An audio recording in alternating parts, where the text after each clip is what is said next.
Hello everyone, welcome to Career Credential. My name is Prashant Jha. Now, the second most common question asked by the interviewer that what is the difference between traditional programming and machine learning programming? So I'll tell you very simple difference.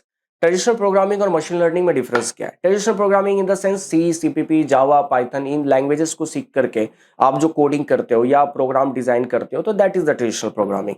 So in traditional programming like in C, CPP, Java, what you do exactly as a programmer, you take a task. For example, you have a task to design a program of factorial. So you design the program and then you run the code. So जब आप code को run करते हैं, you have to give the input and you will get the output.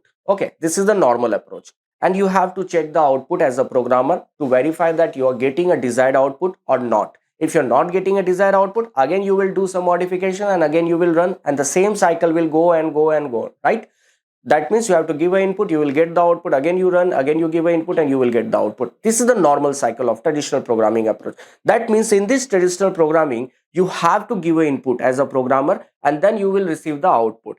But in machine learning, what happened? In machine learning, the approach is a little bit different. Here we provide a data set to an algorithm, right? A data set having a input and output, both the data, right? Input data is generally known as the independent variable and output data is generally known as a dependent variable. So we provide both the features, input and output features, as a data set to your model, as a data set to your algorithm.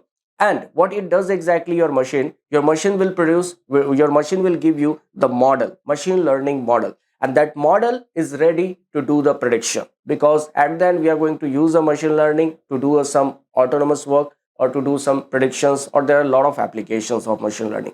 But this is the exact difference of traditional programming and machine learning programming. So whenever you are giving an answer, your answer should have a practical example that will create a different impact.